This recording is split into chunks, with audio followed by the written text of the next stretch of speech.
माखन को पिघलाने के लिए ताप की आवश्यकता रहती है, आग की आवश्यकता रहती है, पर संतों का हृदय तो औरों के ताप, औरों के दुख को देख करके स्वयं विगलित हो जाता है। माखन से भी कोमल संतों का हृदय रहता है। साधु के चरित्र और कपास को एक सा बताया गया है। कपास के कपड़े बनते हैं, वह कपड़े लोगों को ठंडक से बचाती है, लोगों के लाज को रक्षा करती है, और कपास से ज्योत बनती है, ज्योत स्वयं को जल करके दूसरों को प्रकाश प्रदान करती है, प्रकाशित करती है। तो संतों का जीवन भी जो है औरों को प्रकाशित करने के लिए, औरों के जीवन को जगाने के लिए संत के जीवन समर्पित रहता है। नारद जी ने कहा, आप कौन हो, आपका परिचय क्या है और आप रो क्यों रही हो? तो वह स्त्री कहती है, भक्ति उवाच अहम भक्ति, मैं भक्ति हूं, इति ख्याता, भक्ति के नाम से मैं प्रसिद्ध हूं, इमऊ में तनयौ मतौ, ये मेरे बेटे हैं। नारद जी ने कहा, हाँ आपके बेटे हैं? बोले हाँ बेटे हैं। तो आप तो जवान हो, आपके बेटे वृद्ध कैसे हो गए, जड़ कैसे हो गए? ज्ञान वैराग्य नामानो काल योगे न जरो। इनके नाम है, एक का नाम ज्ञान है और एक का नाम वैराग्य है। काल योग, समय के कुचक्र के कारण ये वृद्ध हो गए, जरजरऊ, बिल्कुल बूढ़े हो गए। कैसे? उत्पन्ना द्रविणे शाहम, द्रविण देश में, दक्षिण में मेरी उत्पत्ति हुई, मेरा जन्म हुआ। वृद्धिम कर्नाटके गता, कर्नाटक में जाकर के मैं बड़ी हुई। दक्षिण प्रदेश में भक्ति की उत्पत्ति होती है। शंकराचार्य जी, भगवान निम्बारकाचार्य जी और श्री रामानुजाचार्य जी, जो वैष्णव परंपरा के प्रवर्तक हैं ना, उन सब के जन्म जो है दक्षिण में ही है, दक्षिण भारत में हुआ। तो भक्ति के जो प्रचारक हैं, प्रवर्तक हैं, मूल आचार्य हैं, उनके जन्म दक्षिण में हुआ है। इसलिए भक्ति जी कहती हैं, भक्ति की उत्पत्ति तो दक्षिण से ही है। क्वचित क्वचिन महाराष्ट्रे, महाराष्ट्र में कहीं कहीं मुझे सम्मान मिला। गुर्जरे जीर्णताम गता, गुजरात में जाके मैं वृद्ध हो गई, और घूमते घूमते घूमते घूमते जब वृंदावन में आ गई तो मैं बिल्कुल रिष्ट पुष्ट तंदुरुस्त हो गई। पर मेरे बच्चे जो हैं वे लोग यहां पर भी अचेत हैं, वृद्ध हो गए,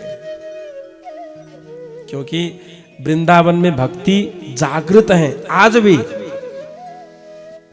जानबास वृंदावन जानबास है ना, लाना पर्ने सीट सकिहाल्यो के गर्नु। 500 जना जाँदैछन् मसँग अहिले, 500 जना, 9वटा बस जाँदैछन्। 1008 भागवत हुँदैछ हरिद्वारमा, 1008 भागवत, 1008 ब्राह्मण लोग बैठ के पाठ करेंगे, इतना बड़ा यज्ञ है। तो वृंदावन जानुपर्छ, अब सेवानिवृत्त भएपछि लैजाउँला नि है। वृंदावन गए बिना जीवन में भक्ति नहीं आती, क्योंकि भक्ति का जो मूल स्रोत है वो वृंदावन। नित्य आज भी वहां वृंदावन में भक्ति नृत्य करती, नित्य, हर गली में, हर जगह में राधे राधे राधे राधे। रिक्शा वाला भी राधे राधे कहेगा, और टेम्पू वाला भी पोंप पोंप नहीं बजाएगा, वो राधे राधे ही कहेगा। राधे कहेगा तो ही रास्ता मिलेगा, नहीं तो नहीं मिलेगा। वृंदावन में जीवन का रास्ता तो राधे नाम से ही खिलता है, राधे नाम से ही खुलता है। तो वृंदावन में अभी भी वही अवस्था है, हर गली में राधे राधे, हर गली में राधे, हर व्यक्ति के जिह्वाग्र भाग में राधे राधे। हाँ, तो भक्ति ने कहा, जब मैं वृंदावन आ गई, मैं तो बिल्कुल पुष्ट हो गई, रिष्ट पुष्ट हो गई। मेरे बच्चे अभी भी अचेत हैं, वृद्ध हैं, क्योंकि ज्ञान वैराग्य को पूछने वाला वहां पर भी कोई नहीं। भक्ति के ग्राहक वहां पे बहुत हैं, पर ज्ञान वैराग्य को पूछने वाले वृंदावन में भी नहीं मिले। संत लोग कहते हैं वृंदावन भक्ति की भूमि है, अयोध्या जी वैराग्य भूमि है और वाराणसी ज्ञान की भूमि। बनारस में जाएंगे तो आपको बहुत सारे विद्वान मिलेंगे। विद्या की नगरी वाराणसी है। अयोध्या जी में जाएंगे तो वहां पे बहुत सारे त्यागी संत मिलेंगे। हम तो करीब 6 साल रहे हैं अयोध्या जी में 6 साल तक। अब वृंदावन में भक्ति वाले लोग मिलेंगे, हरे कृष्ण राधे श्याम वाले मिलेंगे वहां पे, है ना। तो भक्ति माता ने कहा कि वृंदावन में आने के बाद मैं पुष्ट हो गई। तो हम सबको भी चाहिए कि वृंदावन जाकर के कुछ दिन रहें, कुछ दिन समय बिताएं। अब बेटियों से भी निवेदन है, अभी कोई एक इंजीनियर है, एक डॉक्टर है, एक इंजीनियर है, खूब कमाइए। हाँ? 2 इंजीनियर 1 डॉक्टर, बारे बार। जब कभी समय मिले तो हमें फोन कर लेना है, क्योंकि हम जाते रहते हैं, साल में 2, 4, 8, 10 बार चक्कर तो लगता ही है। तो आप भी चलिएगा, माताओं भी चलिएगा। और वृंदावन में जो सुख है, जो आनंद है, वो दुनिया में कहीं भी नहीं है। वृंदावन धन्य है जहां नित्य भक्ति महारानी निवास करती है। नारद जी ने भक्ति माता से कहा, धन्यम वृंदावनम तेन भक्ति नित्यति यत्र च। नारद जी ने कहा, आप बिल्कुल चिंता मत करें, मैं कुछ प्रयास करता हूं ज्ञान और वैराग्य को पुनः तरुण करने के लिए। तो नारद जी ने क्या किया, वेद शास्त्र उपनिषद ग्रंथों को श्रवण कराया ताकि ज्ञान वैराग्य जगे।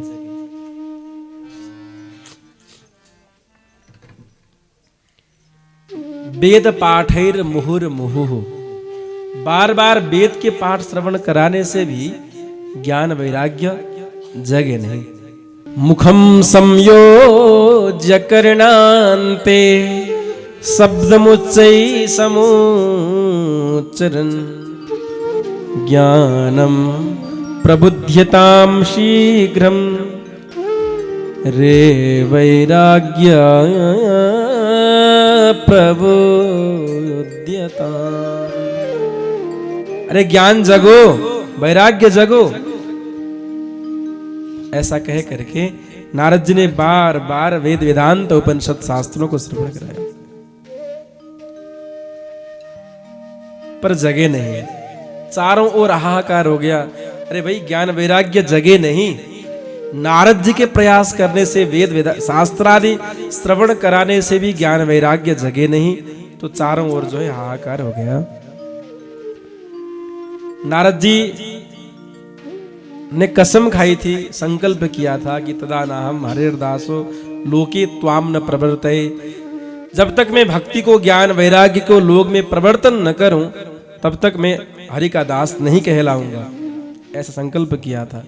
पर बार बार प्रयास करने से भी जब कुछ पार नहीं लगा, तो बड़े चिंतित होकर के नारद जी इस प्रयास में बद्रिका आश्रम आए हैं कि ज्ञान वैराग्य को कैसे जगाया जाए।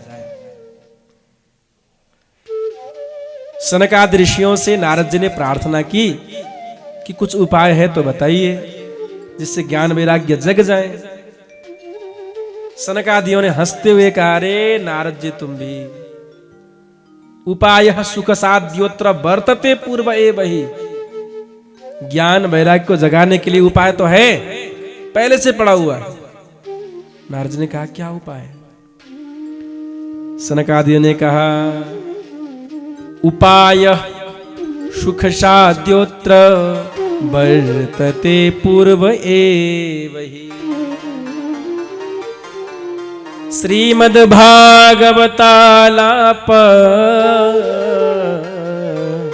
सतो गीतः शुका देवी ही। श्रीमद् भागवत कथा श्रवण कराओ, ज्ञान वैराग्य जग जाएंगे। नारद जी ने कहा, अरे वेद सुना दिया, उपनिषद शास्त्र सुना दिया, भागवत में क्या रखा है? अरे भागवत तो सारे वो वेदादियों का सार है ना, उसी से प्रकटित हुआ है भागवत। जब हमने वेद ही सुना डाला तो भागवत की क्या जरूरत, क्या आवश्यकता है? सनकादि ऋषियों ने कहा, सुनो, वेद वेदांत उपनिषद शास्त्र वृक्ष हैं, मूल जड़ हैं, पर उस वृक्ष के परिपक्व फल जो है ना, वो भागवत है। और जो कहें कि भाई इसी वृक्ष से फल लगता है, इसी वृक्ष में तो आम का वृक्ष है, इसी वृक्ष में फल लगता है कह करके पात चपाओ तो क्या फल का स्वाद मिलेगा? पात में नहीं, जड़ में नहीं, शाखाओं में भी नहीं। फल का जो स्वाद है वो फल से ही मिलेगा।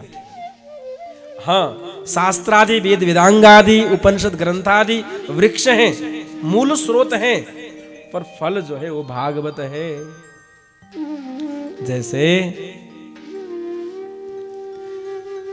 दूध दही का सार क्या है? घी है।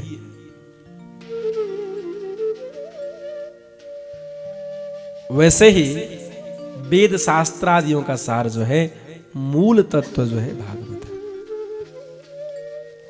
गन्ने के रस का सार क्या है? शक्कर है, चीनी है। वैसे ही सब ग्रंथों का मूल तत्व जो है भागवत है। इसलिए ज्ञान वैराग्य तभी जगेंगे जब आप भागवत श्रवण कराओगे।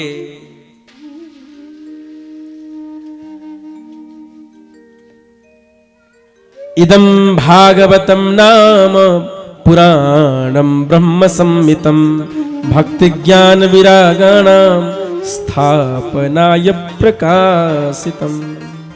महात्म्य के 3 अध्याय में जाकर के नारद जी ने कहा, तब तो ज्ञान यज्ञम करिष्यामि, मैं ज्ञान यज्ञ करूंगा। अब मैं यजमान बनूंगा, कथा कौन करेगा? सनकादि ऋषियों ने कहा, कथा करने के लिए तो हम तैयार हैं, आप कथा कराओ, हम कथा करेंगे। तो नारद जी यजमान जी बने, सनक सनंदन सनातन सनत कुमार 4 ऋषिगण जो हैं वो प्रवक्ता बने। कथा कहां पे हो? बोले अब बद्रिकाश्रम में बहुत ठंडक रहती है, यहाँ पे लोग आकर के कथा नहीं सुन पाएंगे, तो लोगों को सहजता हो इसलिए हरिद्वार में जाकर के कथा की जाए। बद्रिकाश्रम से ऋषिगण जो है हरिद्वार पे आ गए। ज्ञान वैराग्य भक्ति के पुनर्जागृत करने के लिए संकल्प किया गया। 4 लोग कथावाचक हैं, 1 श्रवण करने वाला नारद जी हैं। अब 4 ऋषिगण जो है बार बार कथा कहेंगे, मतलब बारी बारी से संकल्प किया गया, प्रार्थना की गई। प्रार्थना करते समय एक अकेले थे नारद जी। जैसे ही प्रार्थना पूरी हुई तो वहां पे बहुत सारे संत लोग हरिद्वार के कोने कोने से, कंदराओं से, आश्रमों से उठ करके आ गए। कौन कौन आ गए? भृगुर्वसिष्ठश्च वनश्च गौतमो मेधातिथिर्देवल देवरातो रामस्तथा गादिसुतश्च साकलो मृकंडो पुत्र जित पिप्पलादाः। भृगु, वशिष्ठ, च्यवन, गौतम ऋषि, मेधातिथिर, देवल, देवरात, राम, परशुराम, सब ऋषिगण वहां पे कथा श्रवण के लिए पहुंचे, क्योंकि जहां भागवत होती है वहां पे सबको जाना चाहिए। यूं न कहें कि भागवत तो चल रही है पर हमें निमंत्रण नहीं है, कैसे जाएं? नहीं, जहां भागवत होती है वहां पे सबको जाना चाहिए। निमंत्रण हो तो भी जाना चाहिए, निमंत्रण ना भी हो तो भी पहुंच के कथा श्रवण करना चाहिए। प्रेम से कहिए राधे राधे। सब लोग आ गए। गंगादि सरिताएं मूर्तमंत होकर के आ गई, वेद के मंत्र भी प्रकटित होकर के आ गए। अरे उसमें आने के बाद किम सूत्र बहुवी शास्त्र ही, बहुत शास्त्रों के श्रवण से क्या फायदा? भागवत ही एक ऐसा शास्त्र है जिसके श्रवण से मुक्ति प्राप्त हो जाती है। श्लोकार्धम श्लोक पादम्बा, आधा श्लोक, 4 पाव के 1 भाग भी यदि भागवत जी की श्लोक श्रवण की जाए तो नित्य पुण्यम अवाप्नोति राजसूया स्वमेधयो राष्ट्रीय यज्ञ से भी बढ़कर पुण्य प्राप्त होता है। यत् फलम नास्ति तपस्या, तपस्या योग साधन समाधि से जो फल प्राप्त नहीं होता है उससे भी अधिक फल भागवत कथा के श्रवण से प्राप्त हो जाती है। संतों ने कहा, अब भागवत की कथा प्रारंभ जैसे हुई तो वहां वृंदावन में ज्ञान वैराग्य जग गए, क्योंकि संकल्प जो किया गया था। आज भी पितरों के उद्धार के लिए भागवत का संकल्प होता है। तो यहाँ पे संकल्प हो रहा है पितरों के जो लोक में उन्हें प्राप्त हो जाती है ना। ऐसे ही हरिद्वार में भागवत की कथा चल रही है, वृंदावन में ज्ञान वैराग्य जग गए और भक्ति माता ज्ञान और वैराग्य वृंदावन से हरिद्वार में सब संत मंडली के बीच में प्रकटित हो गई। बोल भक्ति महारानी की जय, ज्ञान वैराग्य की जय। भक्ति सुतौ तौ तरुणौ गृहीत्वा प्रेमैक रूपा सहसाभिरासित श्री कृष्ण गोविंद हरे मुरारे हे नाथेति नामानि मुहुर्वदन्ति। सब संतों के मध्य में भक्ति प्रकटित हो गई, ज्ञान वैराग्य जग गए। तो संतों ने कहा ये तो स्त्री है, स्त्री प्रकट हो गई संतों के मध्य में, क्या करें कहाँ पे स्थान दिया जाए। तो संतों ने कहा, भगवान ने कहा कि भक्ति का जो स्थान है वो संतों का हृदय है, हृदय में भक्ति के लिए स्थान प्रदान किया गया। तो सब लोग बड़े प्रेम से बहुत उत्साह के साथ में भागवत की कथा चल रही है, प्रारंभ होने वाली है। तो प्रारंभ में सबने बड़े प्रेम से भगवान नाम कीर्तन किया।